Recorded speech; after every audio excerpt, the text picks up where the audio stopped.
je vous ai invité dans cette salle, je suis l'animateur, et potentiellement je peux contraindre au maximum les choses. Par exemple, si nous étions 10, j'utilise la prise de micro, et là, il n'y a que moi qui parle, tout le monde m'entend. La seule façon que vous avez d'interagir, par exemple, c'est de lever la main avec l'icône qui se trouve en bas à droite de votre écran.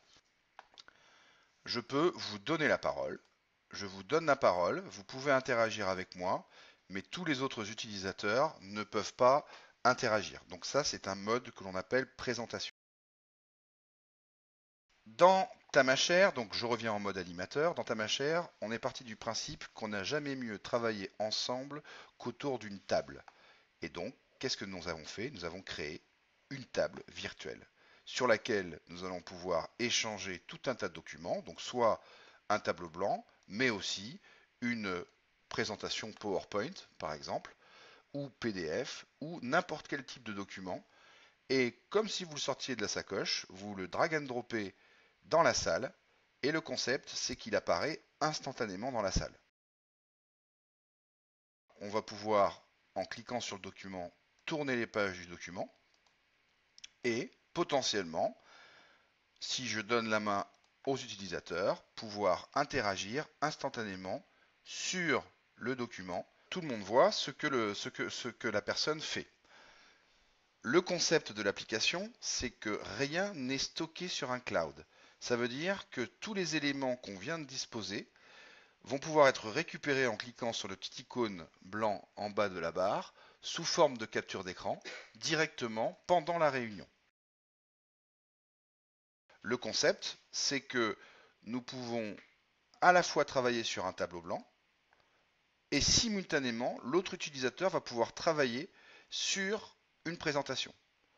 Par exemple, si je demande à Erwan de travailler sur l'un des deux documents, lui va voir le document en plein écran, va pouvoir collaborer, donc là on le voit en train de travailler.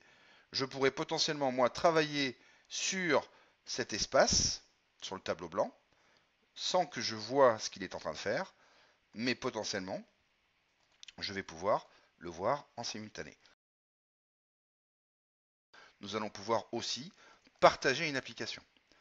En partageant une application, vous créez un objet télé que vous pouvez disposer sur l'espace et cela me permet de pouvoir partager n'importe quel élément, par exemple un site internet.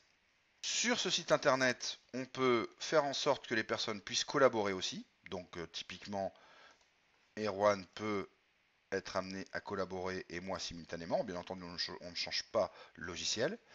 On va pouvoir jeter des éléments texte juste en copiant le texte et en le collant dans Tamashare, en faisant un post-it que tout le monde peut ensuite être amené à rééditer, modifier ou enregistrer. Le concept du partage d'applications, c'est que plusieurs personnes peuvent partager simultanément leurs applications. Donc à partir de là, Erwan peut aussi simultanément partager son application et donc on voit son écran sur lequel il est en train de travailler. Pour rappel, nous utilisons très peu de bandes passantes, à peu près 2 fois moins de bandes passantes qu'un Skype, ce qui nous permet de travailler en mobilité, quelles que soient les conditions réseau.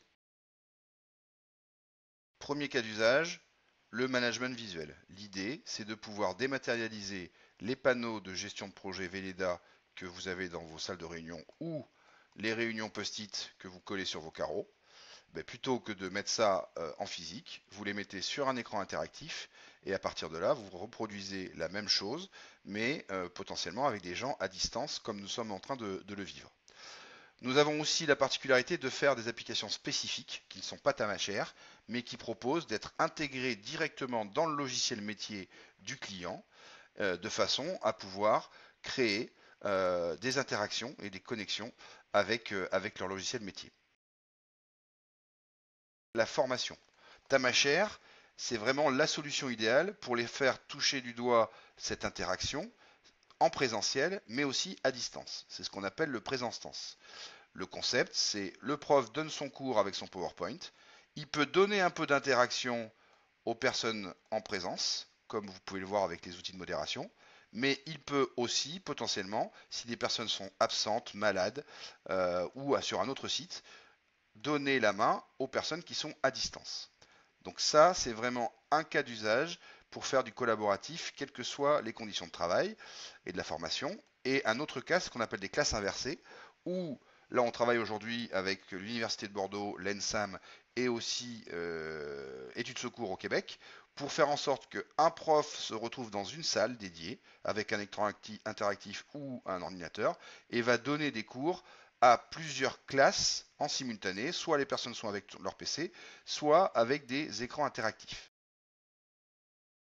Dans le cas de réunions avec beaucoup de participants, nous avons une solution qui nous permet de monter jusqu'à 120 personnes simultanément.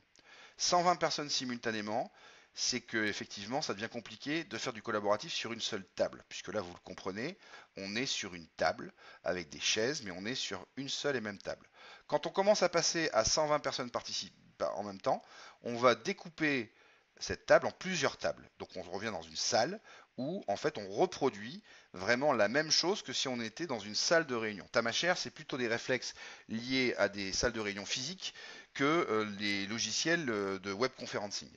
Donc le concept, c'est que ce que vous voyez là, c'est des salles connectées. Ils viennent avec leurs ordinateurs. La caméra que vous voyez, en fait, c'est un écran interactif dans chacune des salles. Et les personnes avec leurs ordinateurs ont tous l'application et vont pouvoir s'asseoir sur les thématiques qui les intéressent. Donc je m'assois ici, son collègue peut s'asseoir sur une autre table, la personne à côté va pouvoir aussi s'asseoir ici. Ce qui se passe quand la personne s'assoit autour de la table, on va isoler le flux audio et vidéo des personnes assises autour de la table. Elles ne peuvent interagir que finalement dans un tamashare. Tandis que l'animateur ou les animateurs, dans une session de ce type-là, il y a à peu près 5 à 6 animateurs, vont voir en temps réel ce qui se passe simultanément dans chacune des tables.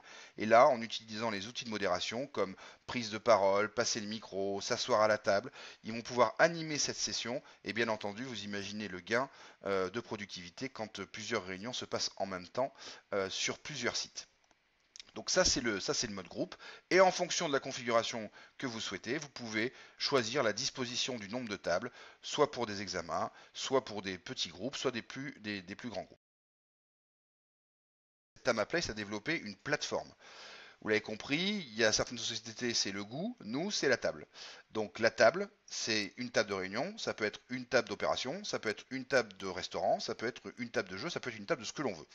Donc en fonction des usages métiers, on va pouvoir créer des objets spécifiques qui sont des objets vidéo, par exemple, pour ce qu'on appelle des control centers, des war rooms, vraiment pour faire de la supervision temps réel quand il y a par exemple des catastrophes climatiques. Ces objets vidéo nous permettent de récupérer en live des vidéos de drones, des vidéos de réseaux de vidéosurveillance, des caméras IP, des lunettes connectées et même très prochainement la HoloLens. En plus de ça, on a développé des connecteurs IoT, donc Internet des objets, qui vont nous permettre de récupérer sur le terrain des informations en temps réel de ces objets connectés et potentiellement d'en prendre le contrôle. Donc à tout moment, si vous avez besoin des objets de développement spécifiques, vous pouvez à tout moment nous solliciter pour créer, non pas Tamashare, mais l'application qui correspond à vos usages. À la fin de la réunion, qui fait le compte rendu? Le compte rendu, en général, personne ne le fait, mais là, Tamashare le fait pour vous. En finissant la réunion, on va pouvoir tout d'un coup créer un compte rendu PDF. Et comme vous allez pouvoir le voir, ce compte rendu reprend toutes les informations qui ont été présentées à la fin pendant la réunion, en mode texte, donc les post-it, les chats, toutes les annotations, sous un format PDF que vous pouvez transmettre ensuite à tous les utilisateurs, donc que vous retrouvez sous ce format-là. Voilà, donc là on a les participants, on a la durée de la réunion et un visuel de la réunion et tous les éléments à noter sous format PDF. Mais bien entendu, cette salle peut être aussi rechargée directement dans l'application de façon à vous retrouver à l'instant T là où vous l'avez laissé.